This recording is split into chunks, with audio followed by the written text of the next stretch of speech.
Smart people like the idea of being cynical because it seems like you've considered all of the options. Only somebody that's a smooth-brained idiot would believe that things are going to go well, but it fails to recognize that your experience of your life is largely determined by the story that you tell yourself about it. I just limited envy and jealousy, and I leaned into optimism and gratitude. If you're deeply unhappy, instead of blaming everyone else for it, put in the work to get out of it, because you can. I believe in people. I fucking believe in you. So every single day for me, it starts at ground zero. I'm humble and I'm listening and my mind is open. And this is what I've seen and this is what I can tell you about. Everything that I look at, I try and look at from a humble perspective. And if you don't do that, it's going to be a problem. You find what you're looking for. You want to get sad? Go read all the negative stuff. It's there, unlimited. You want to be happy? Go find all the free content around happiness, self-fulfillment, positivity. It's all there. You find what you're looking for. Positive thinking is not about being delusional. Positive thinking is about learning how to take control of internal processes and understanding that that will shape your external environment. But it's about remaining in control of the internal landscape. It's about knowing that despite shifts in the external landscape, you're going to be okay. I'm not an advocate of toxic positivity or rose-colored glasses necessarily, but I do believe that you get to choose the thing that you're going to go looking for. And if you can get up and say, I'm going to go out and find some evidence of a good day, the likelihood of you having one is just higher. Perspective is everything. Let's go. I need you to hear me loud and clear. How you see this thing is everything. Well, I think it's the idea of going, look, you can change the way that you think about things. So I was thinking about things I can do this narrow bandwidth of things. My belief system, the assumptions I'd made about life. Well, you can get a job and you can work for someone. And after you get a job and you work for 40 years, you get a pension and then you get the pension. I was on a conveyor belt. Sure. When suddenly I went, oh, I could believe anything. I could believe that I could do anything. I could believe that I could be the guy on the TV show telling jokes. And you can. What you believe dictates your life. You'll be the barrier. You'll be the thing that stops you.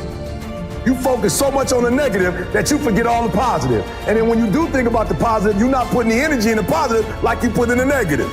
I know how to talk negative just like you know how to talk negative, but it don't work. It don't help nobody. Because if I put my energy into something negative, automatically my body's gonna respond and I'm gonna start doing negative stuff. I was homeless too. My father wasn't in my life too. I've been in struggles too. But I've come to realize that when you think optimistically and you speak positively, you can speak those things which are not as though they were. You can say certain things out your mouth and make it happen.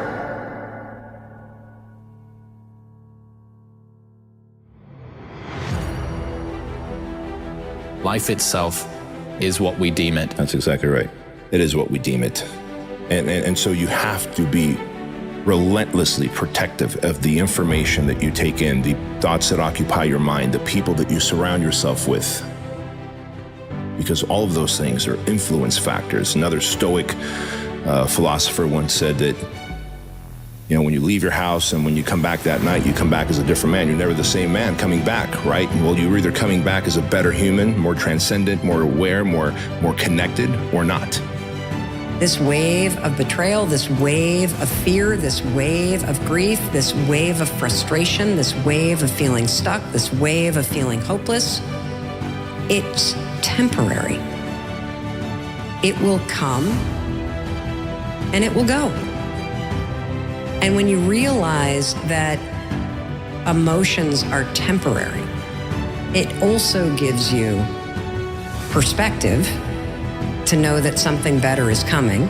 That gratitude allows me to have perspective at the end of the day, as opposed to focusing on all the horrible things or the bad stuff. It brings me back to perspective that my life is amazing, even if it's horrible. My life is amazing, even if it's the worst day ever and everything's against me. I lose all my money and something else bad happens. It's still incredible. One of my mentors, she had this business card that she used to give out to people. And it said that her greatest regret in life is trading in what she wanted in the bigger picture for what she wanted in that moment. And I always think about my life in that way of, is this what I want for the greater good? for my story to be, or am I acting at a place of desire? Am I acting at a place of wanting to change the way that I feel right now, knowing that that will hinder me? That's not really what I want. What place am I coming from? The only reason you're not the best right now is because you don't believe you're the best now. And when you walk out this room, I want you to go in the mirror and tell yourself, I'm the best right now. He said, before you even become number one, start to proclaim it and say it long before it happens. So there are those of you who want to mimic their behavior. It's not their behavior you need. It's their mindset that you need. It's the way they think is what you need. You need to start to believe. You have something that you brought to the universe, and that if you decide that my life deserves my developing this what I do well, and becoming the best at it, and mastering myself, and seeing what I have within me, if you decide to drop your buckets where you are and develop your gifts, I grant you, you'll never ever be without. I grant you that your gifts will take you places that will literally amaze you. I grant you that if you begin to work to develop your gifts, you'll develop a strong sense of happiness. You'll get a larger vision of yourself, because part of beginning to get a larger vision of yourself, all of us need some area of our lives where we can have a feeling of competence. That people know when they think about this area, that's something you do. That you eat and sleep that. And that you do that. You do that. And people know it. Working on yourself, talking to yourself. That's so very important. Overcoming the negative conversation, that inner dialogue that's going on all the time. Even when you don't want it to be there. You can't stop yourself right now from thinking. You can't do it. It's going on. And so learning how to empower yourself, part of doing that is standing up to yourself.